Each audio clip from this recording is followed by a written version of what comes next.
basic training in September. I think I left September 20th. Lucky you. Yeah, I left September 20th, and that was a long day for that because it's flew out. I just basically waited at the airport. You have to wait at the airports for forever because you're gonna fly in late. Even I left I think around 10 a.m. My first flight was at 10 a.m. and I waited there for our flight for forever. Then we finally left, and then there was another long layover to get to Columbia to get to where we landed at. Basically, it wasn't we didn't land at Fort Jackson, but we landed at the airport in South Carolina, a very small airport. And you get off and Columbia. Yep, Columbia, and you wait for the buses. And that's the first time I remember. As soon as I got off that flight, it was around 9:30, 10 o'clock at night. At that point, get off the flight, everybody's lining up, and everyone's just telling you to start lining up for the flight. And then this airport is shut down at this point. There ain't nobody there. And I said it's just basically trainees and people going to Fort Jackson, and we're all just lining up at the airport. And here in comes the first round hat or drill sergeant that you ever see there to pick you up. And everyone immediately you can just feel the atmosphere in the room, just the tension changes in exactly. the room. The atmosphere, as soon as a drill sergeant walks in, just everything changes in the room. They start lining you up, telling you to be quiet, tuck your shirt in, make sure you got all your stuff in your bag, start turning off your cell phones. And I just remember, because as soon as I got off that flight, that was the last thing I just remember texting either you or mom and dad, and I was like, it might have been a group message too. I go, just landed, this is probably the last time I'll talk to you for a while, and then I was off, and then sitting there waiting for your bus. Then we had to wait for forever because there's only a certain number of buses. So the first group went, and then you're just sitting there waiting for the next group of buses to come and pick you up. Get on there. They're like, everyone stay completely quiet, no talking. They try to tell you not to go to sleep, but I can guarantee you there are people just nodding off and napping on there. Then you get to the reception, and then that's, as you said, reception, and you get there, and it's just, you get off the bus, drill sergeants move you through, make sure you don't have any contraband. You start getting your signing paperwork and stuff, and then you just get assigned to your barracks for that evening for your duration of being at reception. And it was a long, for me, it was only 3 days. Thank God for that. It was three and a half, maybe 4 days, and I was out of there. Lucky and I was you. Thank God, yeah. Yeah, most of us had to stay a week. Well, I know. That's what I said. I was one lucky son of a gun. I was like, whew, dodged a bullet. But I think I think they said we were one of the smaller groups that had come through in a while. You did. When you left there was hardly anybody with you from the Oklahoma National Guard base. Yeah, when I left, there was a crap ton of kids there. Yeah, there were only, I think, 5 to 7 of us from that, and I was included in that, and I'm included in that number. So I think there was only 5 of us. It was a small number from there, and yeah, we were definitely at the reception side. I'd say one of the smaller groups. Did you ever see any of the kids from Oklahoma ever again? I did. I saw one of them was actually. No, I don't think there was anybody from Oklahoma I said there were people from Oklahoma in my company, but there weren't anybody from the Oklahoma National Guard, because I had a few people from Oklahoma in my company, but they weren't. I just remember they weren't National Guard. But no, I saw them occasionally. I'd see them sporadically, like I said, when you just pass in another company, and so I would see them occasionally, but I never really got to hang out or associate with them. Besides, at church, if I would catch them at church occasionally, because I had a habit of going to all the church services that I could go to, just to get out of the barracks and the bay for a little bit.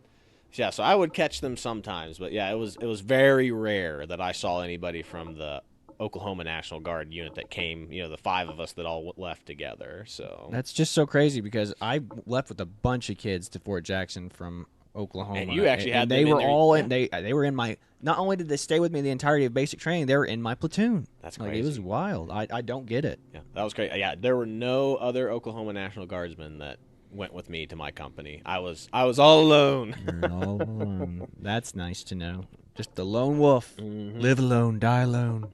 So that's what it felt like when. That's what it feels like when you're losing all the people around you as you're coming in. Yeah, But you well, make. I had a habit of making friends pretty easily and pretty yeah, quick. we've So. always had that issue, so we're always quick to mold in with Oh groups of yeah. folks. But so you get to reception, you've gone through all that, and you get to ship to your base training. So you meet probably your best buddy throughout the entirety of drill while you're Yes, there. So you actually lucked out. We got assigned to be bunkmates. His name's O'Neill, or I called him Bro Neil because he was my bro. But yeah, he was one of the older guys. I think he was 21, 22. So me being like 32 at that time, I was one of the older guys there. But 20 year olds, even though I kind of see them about the same as a 18, 19-year-old, 20-year-olds have this habit of being like these 18 to 20, these 18, 19-year-old kids. They don't know the world. But I mean, they definitely there's definitely a little bit more of a maturity factor between a 21, 22-year-old to a 18-year-old. That's 100% sure. But I've seen things, kid. yeah, Seen things you can't possibly so I've imagine. got I've got my license. I've got my license. I can drink now. Yeah, I turned 21. I've got the liquor endorsement on there now. I can drink. Mm-hmm. So for some reason that makes you more grown up, but but anyway. But yeah, I met him, and we were bunkmates there in reception. We weren't bunkmates after we got to our company because we were in the same platoon in the same bay.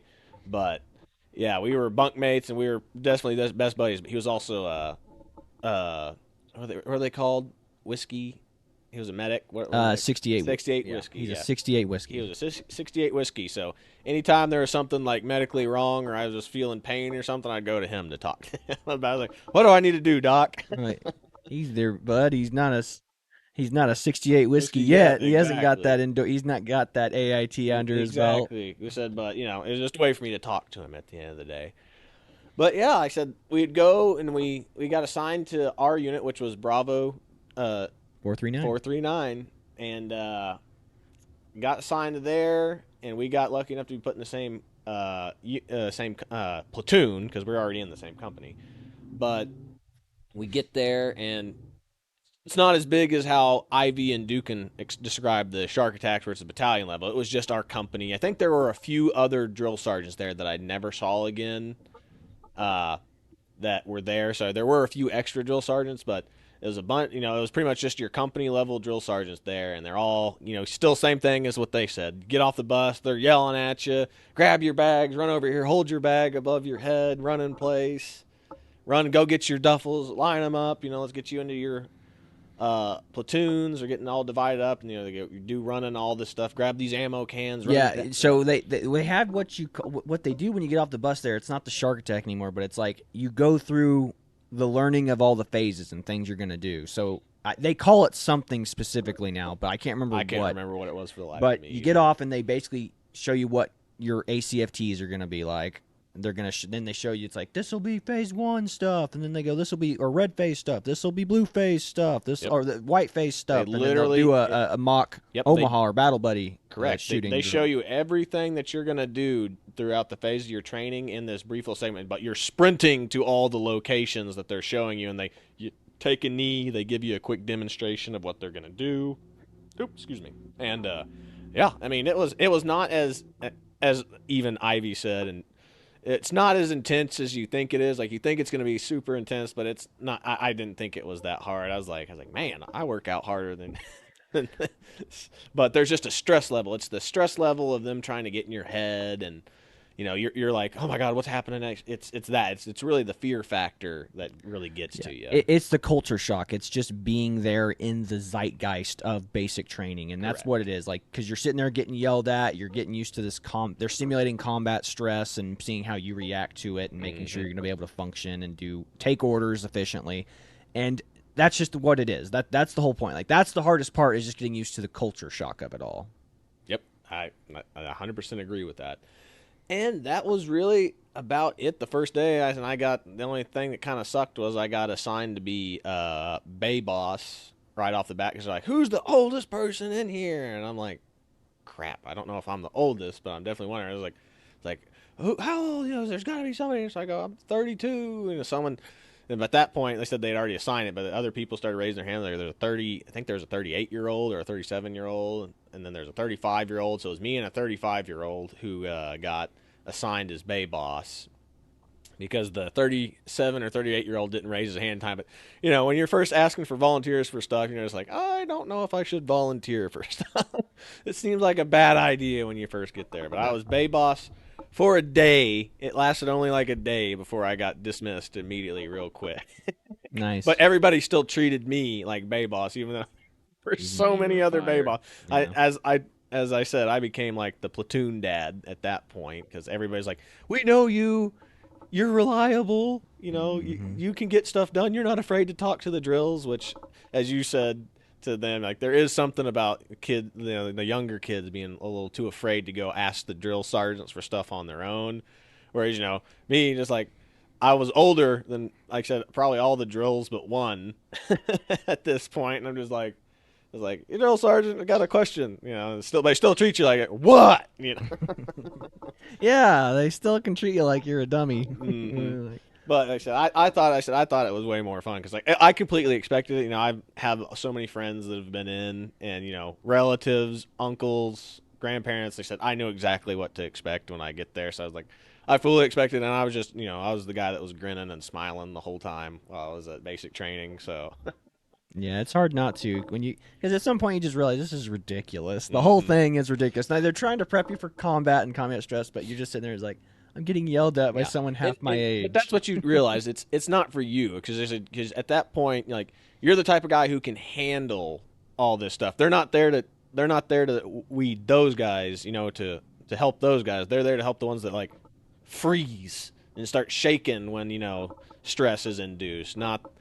Not the guys that are like, I'm prepped, I'm ready to go. So but that's the thing. There's a lot of people that aren't prepped and ready for it. It's that's the people they're looking for and the people that they're trying to help out and make better soldiers.